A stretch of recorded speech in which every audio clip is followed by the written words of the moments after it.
The views and opinions expressed on any program are those of the producers and/or the persons appearing on the program and do not necessarily reflect the views and opinions of FRC Media, Bristol Community College, or the City of Fall River.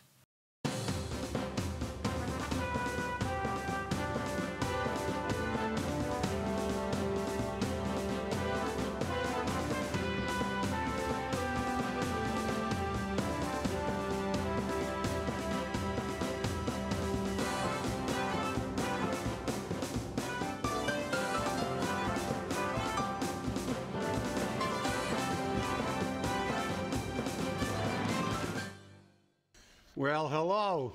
Welcome to Spindle City Straight Talk. I set a new record for getting in under the wire today. Yeah, 1 second. Well, hello. It's Friday. It's Friday. It's the end of the week.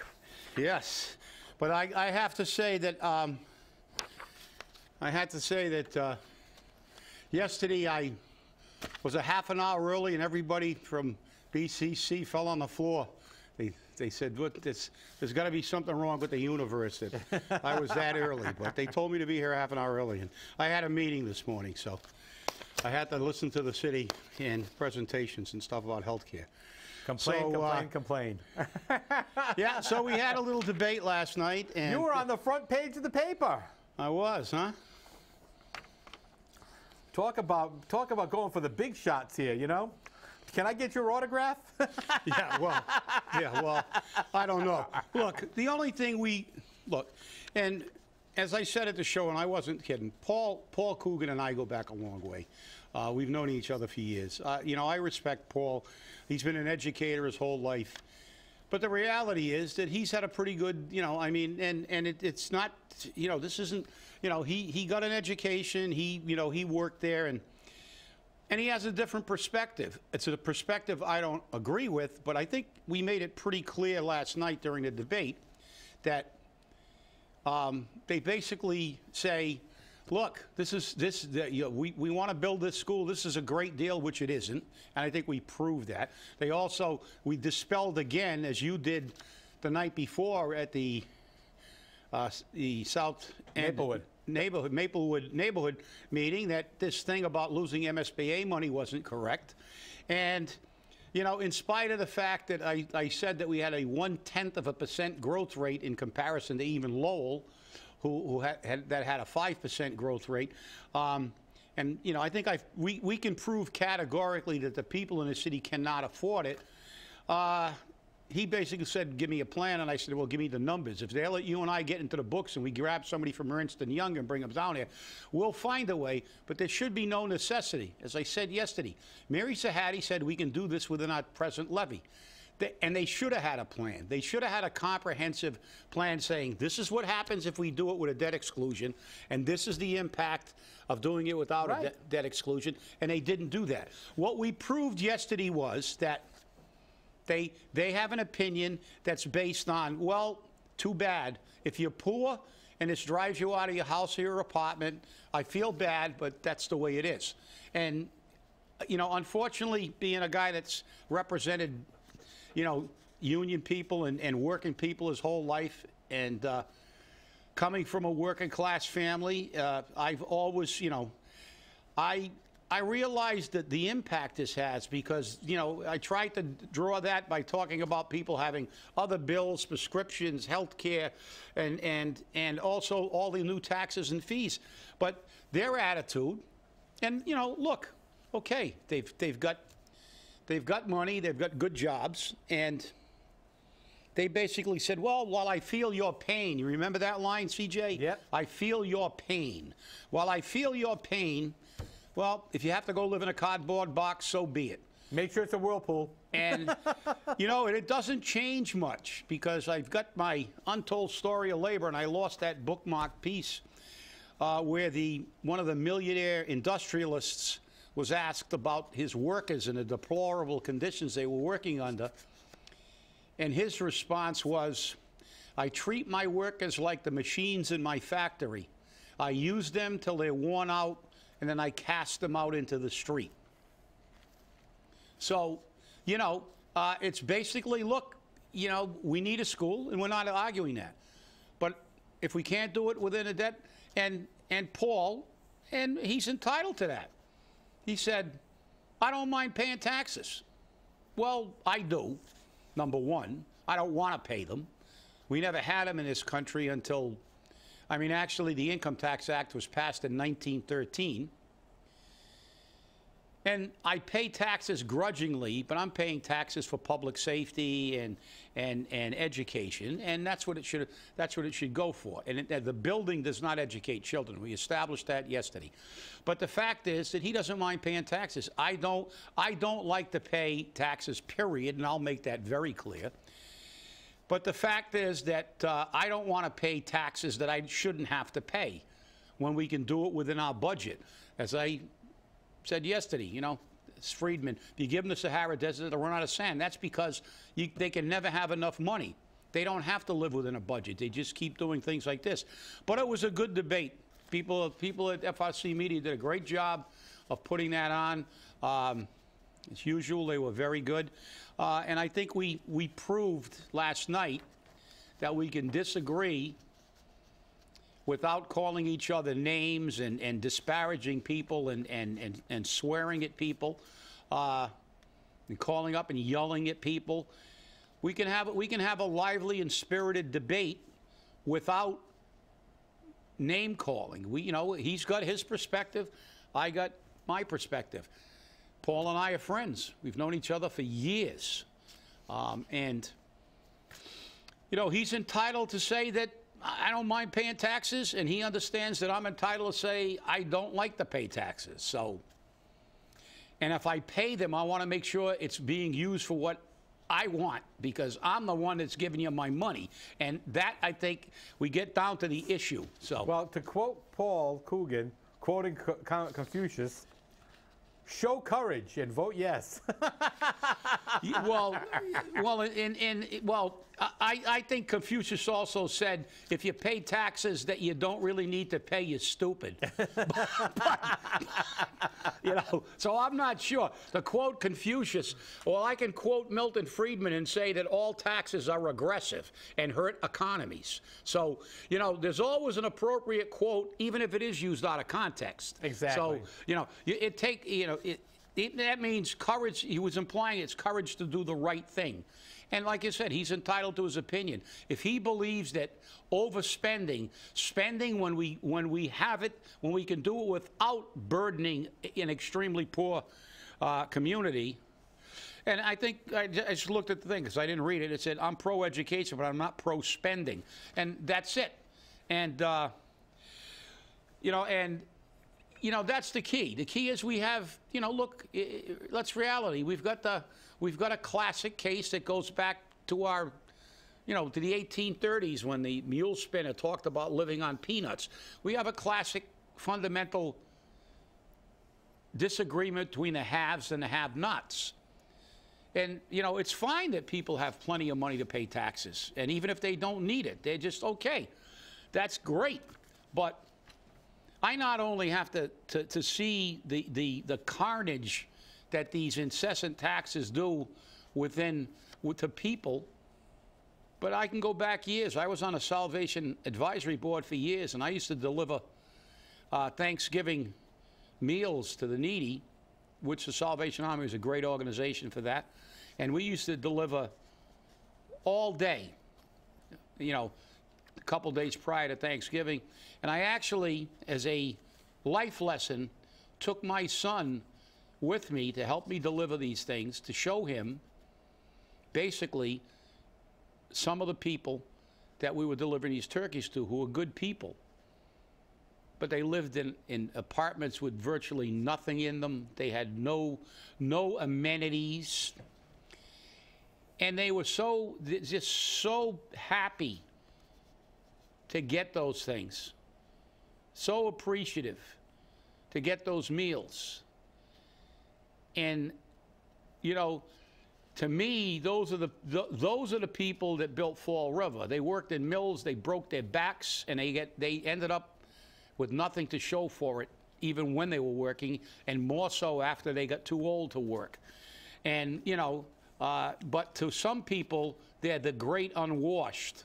And that's a misnomer, too, because, you know, soap and water's cheap and they were clean. But because people don't have, you know, this is, you know, look, this is a place that attracts lower income people because, look, the rent here is 2.5 times less than it is in a place like Newton because they always say, oh, get out of town. Well, where are you going to go? There aren't many places that are cheaper to live at, and then they always threw the tax rate in, which again is an absolute distortion of fact. You know, I don't care when you're making when your income is $127,000, and my income is $22,000. And your tax rate is lower, then you say, well, you're going to pay more in your taxes. Well, I'll tell you what, I can pay my taxes and have a lot more left over than somebody who's making $22,000 and paying anywhere between 40 and 60% for their rent, and then has to pay for food and everything else. So, look, it's a difference in perspective, and I'm not gonna, they're entitled to that perspective. I just have a different perspective. And like I said, I respect Paul. He's a friend of mine. He respects me. He will give me the right to have my opinion. I will give him the right to have his opinion. It's the people that name call that I dislike. People that call you up in the middle of the night and start screaming at you and calling you names because you have a different opinion. Or implying that people are stupid if they're against this school. But we're not against the school. We're against how we pay it. So those are the people that disturb me. I know unfortunately, they're a necessary part of this equation, but that's not the way it's supposed to be. It was supposed to be the way it was last night. We have a difference of opinion, and we can disagree without being disagreeable. And that's the reality. And I called the station manager, and I said to him this morning, I appreciate what he did for the community last night. It aired not only here on Channel 95, it also aired on Channel 18 last night, and it was aired on Facebook Live. So you had an opportunity. Now, it's going to be replayed tonight at, I think, 6:30, and they're going to be replaying it all week next week so that you can get the information you need. And unlike what many people are saying, if the no vote prevails, which is what I'm hoping for, if the no vote prevails, it doesn't mean we lose the MSBA money. This is the thing that they keep saying, we're going to lose this money. No, we lose this money if the mayor, remember when I say this now, the mayor says we're not going to do this. When the mayor says we're not doing it. Not when the people vote down a tax increase. This question has nothing to do with building a new Durfee. This question only has to do with whether or not you want to exempt from Prop 2.5 $58 million or $98.5 million. Even that we're not sure of. Yeah, you're right. And I think at my close, I close with that. This isn't about education. It isn't about the building. It's how we pay for it, how we pay for a building. And you're right. And the thing is, there's a lot of, and I think actually during that debate, Will Richmond actually did say that. He actually asked Paul, he said, well, if it's voted down, you'll still have time to put in an alternative method and get it. And it was like, well, maybe we won't have enough time. Well, obviously they should have enough time because Mary Sahadi's already said we can do it within our budget. So how long will it take to explain how we can do it within the budget? So there's a lot of, their mantra is simple. We need a school. We have to build a school, and we have to build it right now, and damn the torpedoes, full speed ahead. And as I said, they can have that. They have a right to keep chanting that mantra. But as we always say on this show from the beginning, two things: follow the money, and be informed. Be an informed voter. Listen to what we listen. I mean, we had people at the Maplewood meeting after you explained the MSBA funding, and I did it again yesterday in my opening, that you don't lose it. It's not predicated on how you do it. It's just that you have to fund the full project. They actually told you that, oh, I thought this was just whether we need a school or not. Right. It's like, and that's the problem. The lack of education on the subject. There are so many misinformed people out there, and as far as I'm concerned, they're contributing to that by saying that, oh, we're going to lose it, we're going to do this, we're going to do that. But look, this is what it's out. We're doing what we feel is right, and they're doing what they feel is right. The thing that scares me, and they're doing it. Let's do it like it was done last night. Argue all you want. But stay on the subject. The thing that scares me, though, don't start attacking people personally, right, because you disagree with their opinion. But the thing that scares me is, I hope we don't see another November where they passed the charter and passed a $123 million bond, not knowing what they were voting for. How many people have said that now since they passed the charter, I wish I hadn't voted for that charter. I didn't. I thought it was for a charter school. They voted uninformed. And my opinion here, like it or not, people, is if you don't know what you're voting for, don't vote. Don't vote for it if you don't know what you're voting for. Don't just vote yes because somebody say yes. Don't just vote no because we're telling you to vote no. Find out for yourself. Find out for yourself. Find out what's in the information. And you're right, CJ, but you know as well as I do, they'll say, well, I thought I knew what I was voting on, and that's going to be always. It's like, if you put your face on a hot stove, you should not do it more than once. So that analogy that you just used is perfect. We just had an issue where a charter got passed that we opposed, and we tried to give them and show them the contradictions and the problems in that charter. All for naught. And now how many people have approached you and approached me and said, even people who were on a charter commission are not happy with the charter. Exactly. So it's like the only person I know that was involved with that charter that can hold his head up is Dan Robillard. Because Dan Robillard opposed virtually every aspect of that charter, justifiably so, because he wasn't being a contrarian. He was being what he felt, and some people, as I said, you're tired, a representative of the people. He looked at that and saying, this isn't right, this isn't good, and he held. So he's the only person who really stood up, and you can say, well, there's one guy, but you and I went to a meeting and we talked to people that were on a charter commission that are saying, oh, God, now we're going to have to sue to get it enforced, and now this and that. There's all kinds of confusion. It's not a good charter when the chairman of the charter commission has to come in and give his opinion of what it means. And then the corporate counsel gives a totally different opinion of what it means. So, like you said, why haven't we learned? That wasn't that long ago. No. I mean, November wasn't that long ago. And look at what happened when you vote uninformed. Look at what happens, You've got to pay attention, people, and you've got to be an educated voter. I hate to say it, but before we invented all this media stuff, people were more educated and when they voted, because how did they get it? They had to read. They had to actually read a newspaper, pick up something and read an article about whatever the issues were. Otherwise, they wouldn't know anything. So I don't know. Sometimes it's a double-edged sword. We get tremendous coverage on some things, but like I said, every once in a while it was refreshing last night to do it here because, and do it against Paul because, it was somebody that, like I said, we know each other, we have mutual respect for each other, and we can vehemently disagree and still shake hands before and after. That's the way it should be. Hey, we just got a comment from one of our viewers. Think that's why it won't get passed? Because shame on us once. It ain't going to get by us a second time.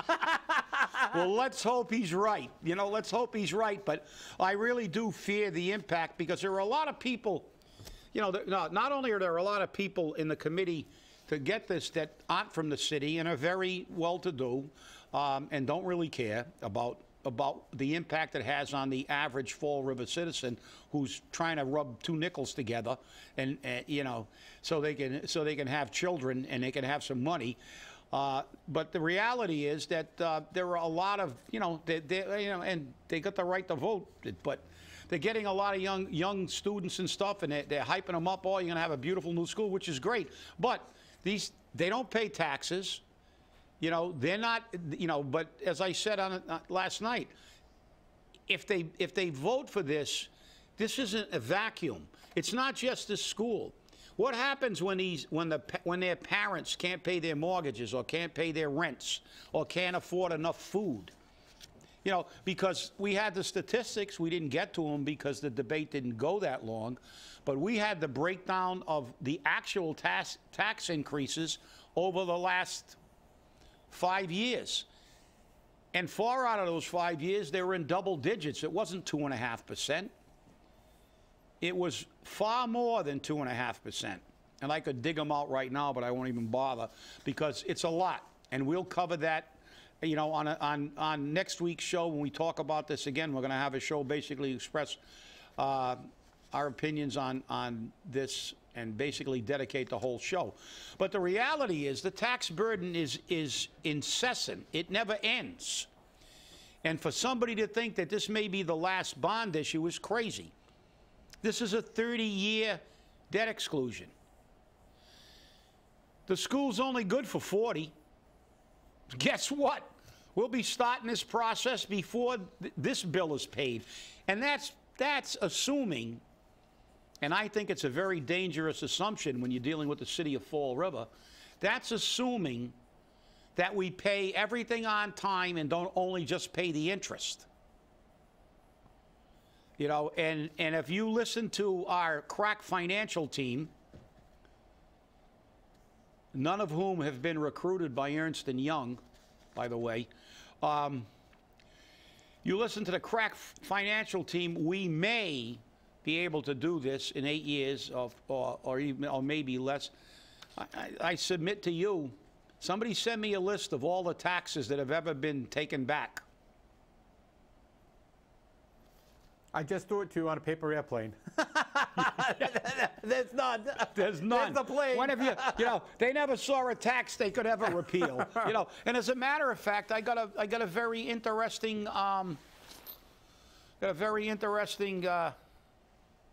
is it? Got a very interesting text a few minutes ago when I was leaving, and it was a newspaper. I don't know if you've seen it yet, CJ. So you're getting this cold too. I got a text message with an article, and I guess it is in the Herald. And the article is, and let me see. I'm going to make sure this is the Herald News. Maybe it is.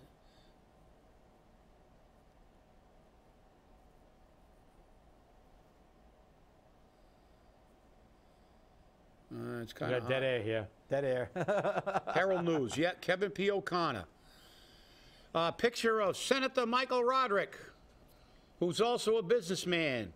And the headline is, you can't see this, but it says, businesses warned of tax increases if override approved. There you go. Hate to say it, but I told you so. You know, there are people that aren't even poor that are worried about the effects of an override. So there's a senator who's also a businessman warning the people of tax increases over and above. And I want to clear up that kind of misconception that they kind of gloss over, because they said, you know, if you don't vote for this, they're going to increase your taxes. I hate to tell you this, but they already have, right to the max. They can't increase our taxes anymore this year unless we do an override. An override. Mass General Law 59, Section 21C. Yeah, there you go again. You stop with the laws. You know, who cares about laws? This is the Riv. We don't care about laws. But, you know, that's the reality. There's a lot of misinformation. They can't raise, they'll raise your tax. You're going to get your taxes raised anyway. No, we're not. They've already raised to the max. They've already increased our tax factor. And the next thing they'll do is reassess your house so you can pay more taxes. And this is what the people will forget. 7 city councilors, 7 of them across the board, said, this is what they said when they voted to shift the tax factor. Raise the residential taxes. Give the businesses the break. That's what they said. Joe Camara, Pamela Liberté-LeBeau, Cliff Ponte, Leo Pelletier, Steve Long, Derek Viveris. These are the people who said this. These are the people who said this. Yeah, but they said it in a different way. They said it the political way. Let's help business. That's right. But they didn't finish that sentence and shaft the taxpayers. That's right. The residential taxpayers. But it just goes to show what. Even the businesses are worried about this. I continue to, you know, and they'd say, oh, you know, let's talk about Newton. It's bad. Well, as I said, Newton's got 10,000 more businesses than we do, and they've got the max tax factor. Why? Because they got money. It's all about money. Reducing the tax factor doesn't help them because they got no customers that have money to buy what their goods on. Most of these businesses are selling their products outside of Fall River, and you gave them a tax reduction. And guess what? That's going to go shift to us. And the businesses, they want more. They don't want to pay taxes. Unlike Paul, who said, I don't mind, businesses do mind. And now they're already saying, beware of the tax increase, because the only way, and that's got to be highlighted, the only way they can increase our taxes as they stand and been determined for this year is for us to allow them to by getting an override. Which is what they want us to do. Yay! Which is what they want us to do, exactly. So, yay on the override. Yay spread, on the override. please, spread the word. And that other one, the mayor said, one of the questions was, well, what is your response to the mayor's, you know, he said this is a no-brainer. Well, as I said, everybody's entitled to their opinion. But guess what?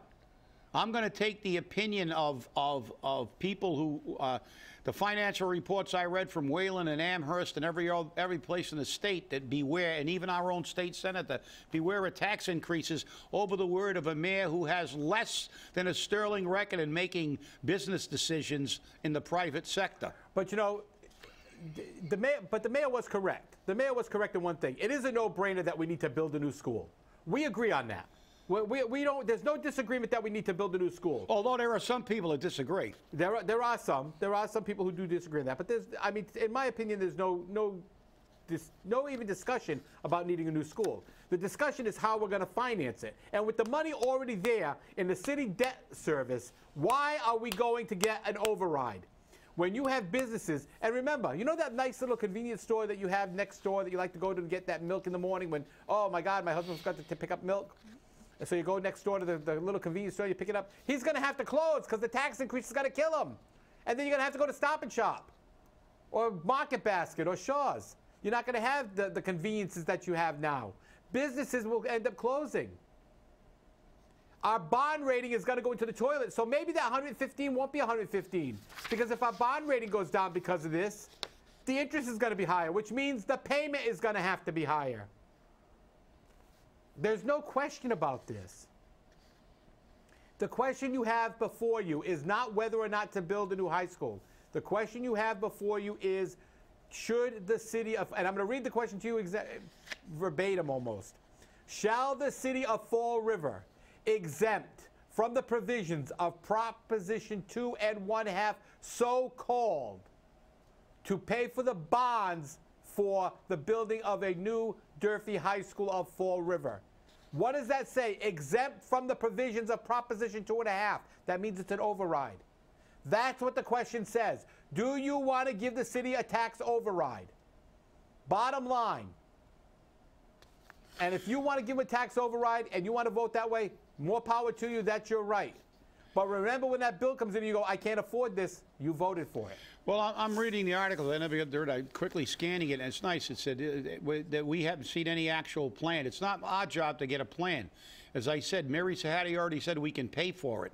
It's up to them now, but I said I would give them a plan if they gave me full financial disclosure. Which then he said, no, it's not a plan. Saying we rein in spending is not a plan. Really? So I guess we're saying it's okay to give these exorbitant pay raises to people while people are making peanuts that are working in the same building. I ran into a guy today that said that Mary Sahadi's pay raise is only $1,000 less than his annual salary. And he's been working with the city for 20 years. But that's not a plan. That should be the first step. It's not a complete plan, but the first step is to control spending. So, hey, have a great day, educate yourself, and pay attention, and vote no. Have a great weekend, everyone.